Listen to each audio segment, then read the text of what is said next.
आज भारत का हर बच्चा फैंटेसी ऐप का ऐड देख रहा है। ड्रीम 11 पे टीम तक आप ड्रीम 11 पे टीम बना लो और ड्रीम 11 जैसी फैंटेसी एप्लीकेशन पे 49 रुपए लगा के करोड़पति बनने का सपना देख रहा है। लेकिन सवाल यही है कि क्या ऐसी कंपनियां आपको करोड़पति बना सकते हैं या फिर आपको बर्बाद कर सकते हैं। मैं इतना ज़्यादा बुरी तरीके से फंस चुका हूँ।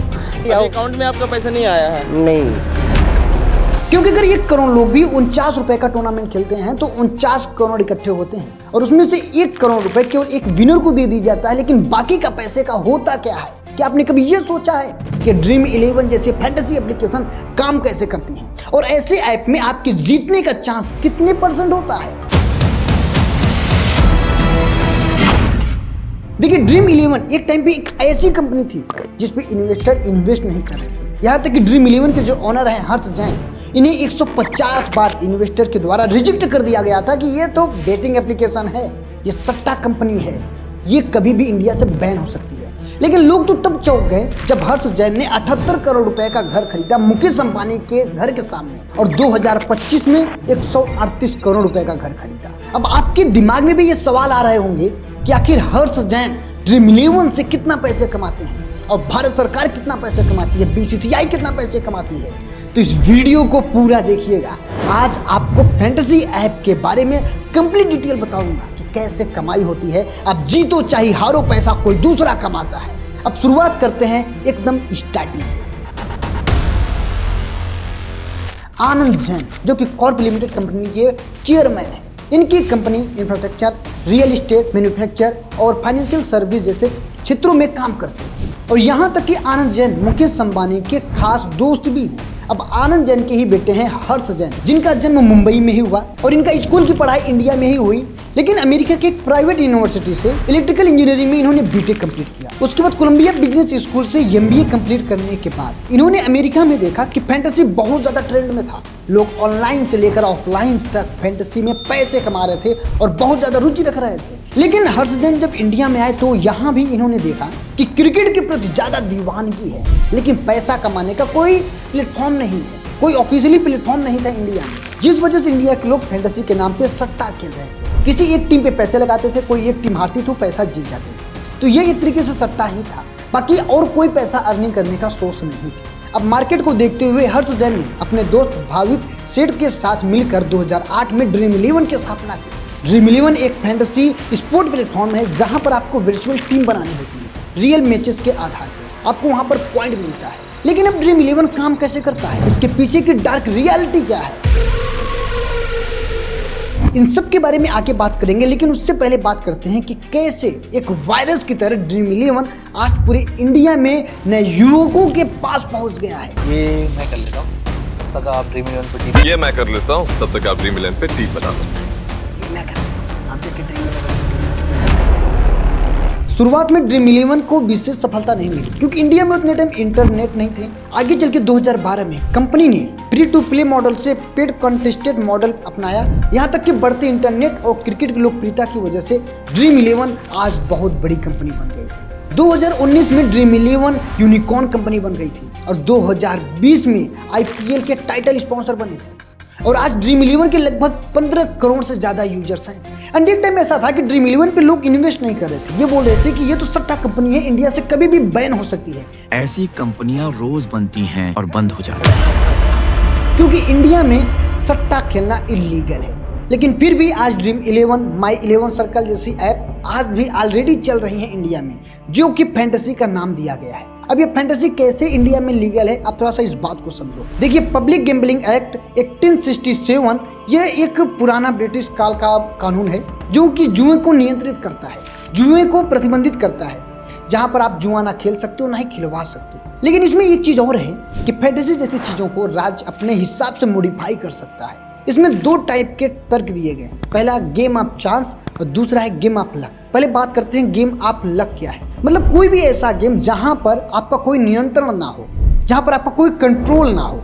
जैसे आप सिक्के को उछालते हैं तो उसमें आपका कोई कंट्रोल नहीं होता, उसमें हेड आएगा या टेल आएगा, इसमें आपका कोई नियंत्रण नहीं है। ऐसे बहुत सारे सट्टेबाजी इंडिया में ऑलरेडी चल रहे थे जो कि आज बैन है। लेकिन जो पहला पॉइंट मैंने बताया था गेम ऑफ चांस, यहाँ पर आपका स्किल देखा जाता है, यहाँ पर आपका माइंड देखा जाता है, यहाँ पे देखा जाता है कि आप कुछ चीज़ों को आप कंट्रोल कर पा रहे हो।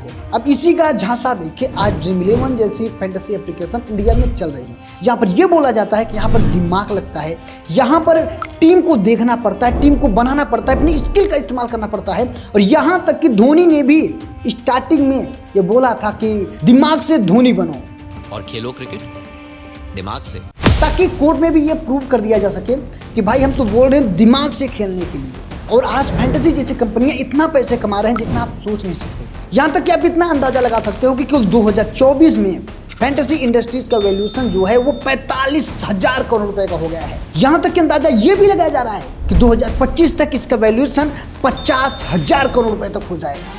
और आज भारत का हर युवा फैंटेसी जैसे एप्लीकेशन पे 49 रुपए लगा के करोड़पति बनने का सपना देख रहा है, क्योंकि कंपनियों को एक चीज पता है, जिनका जेब खाली है उनको लालच देकर झांसा देना बहुत ही आसान है। लेकिन ऐसे एप्लीकेशन में आप चाहे जीतो या फिर हारो, प्रॉफिट किसी और का होना है। अब प्रॉफिट किसका होगा ये ध्यान सुनिएगा।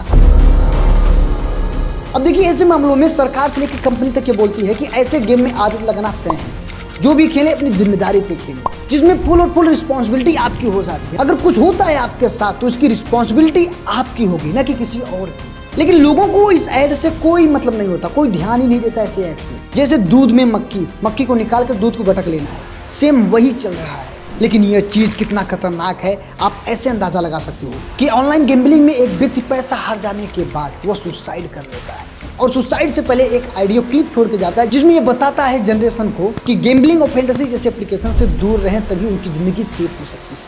बेंगलुरु में भी 2 लड़कों ने गैम्बलिंग के चक्कर में ही सुसाइड कर लिया था। अगर आप न्यूज़ देखोगे तो हर हफ्ते ऐसे कोई ना कोई न्यूज़ आएंगे जो ऐसे ही गैम्बलिंग एप्लीकेशन का शिकार होते हैं, जिसमें पैसे हारने के बाद लोग सुसाइड कर लेते हैं। एंड वो सारे पैसे में हार गया, सारे जीरो हो गए। पैसे लेके भागे नहीं थे, गेम में हार। अब बात करते हैं कि फैंटेसी ऐप काम कैसे करती है। देखिए इसमें छोटे छोटे टूर्नामेंट होते हैं, कबड्डी का अलग टूर्नामेंट, क्रिकेट का अलग टूर्नामेंट, फुटबॉल का अलग टूर्नामेंट, ऐसे काफ़ी तरीके से टूर्नामेंट चलते रहते हैं। जैसे एक एग्जाम्पल में मैं आपको बताता हूँ, केवल 1 करोड़ लोग 49 रुपये का केवल एक टूर्नामेंट को ज्वाइन करते हैं। तो उसमें होता क्या है, सबसे पहला फायदा ये होता है कि उन 1 करोड़ का इंटरेस्ट जग गया उस मैच के खिलाफ। जो मैच वो बीच में छोड़ के जाने वाले थे उनका अब 49 रुपये लग गया है, जिस वजह से वो जीतेंगे कि हारेंगे ये देखने के लिए पूरी मैच को देखते हैं, मैच में दिखाए गए हर एक ऐड को देखते हैं। इस तरीके से प्लेटफॉर्म जो है वो ऐड दिखा के अच्छा खासा रेवेन्यू जनरेट कर लेती है। मतलब एक आदमी ने अगर 49 रुपये लगा दिया है